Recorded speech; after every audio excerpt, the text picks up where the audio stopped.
When you come this late in the show, like Julie said, I think I'll throw away most of the notes because I know some of you'd like to get out of here. Alex couldn't be here tonight, but he's been a huge support for me. We met in Hong Kong in 1994 and have been together ever since then. So he's made a lot of moves, 10 moves in my Dow career, and he's made them all. And but his full-time job now, as he says, is taking care of me and Lucy.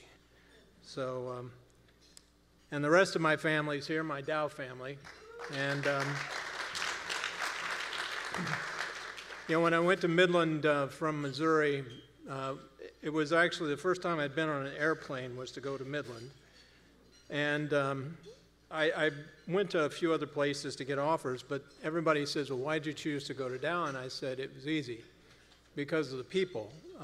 Because when I went to Midland, everybody that I met, from the CEO on down, you could talk to, and it was an open door. It was, everybody's door was open. And even, I hope today, even in Dow, you can talk to your boss's boss, or you can come and talk to me without any kind of fear of reprisal. It was that camaraderie that led to it. And Herbert Dow was, he has many sayings that we like to talk about, but I think one of the best ones was, I can find 1,000 people to tell me something won't work.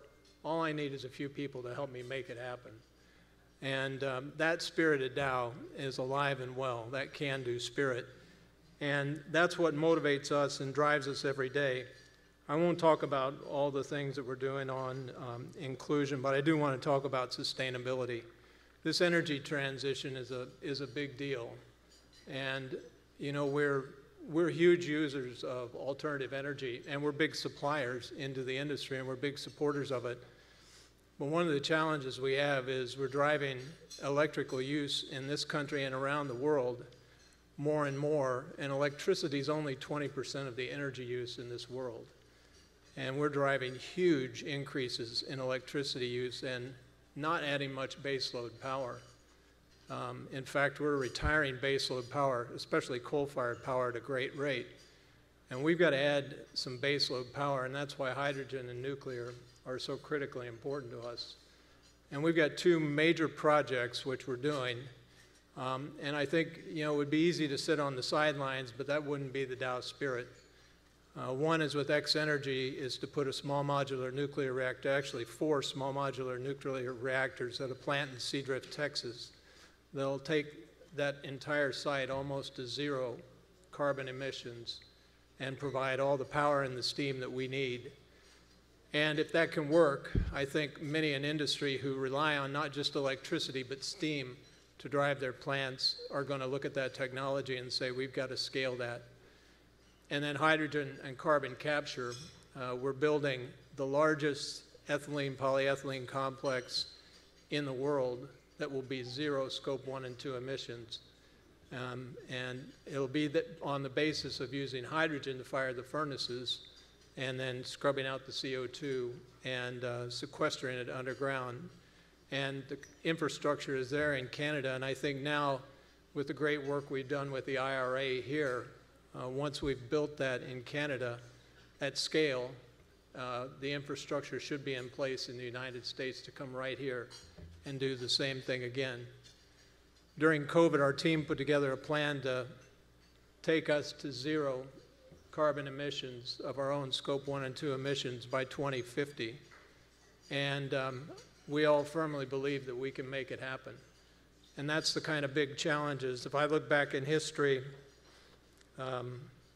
when the first desalinization plant in the United States started, President Kennedy pushed the button on it.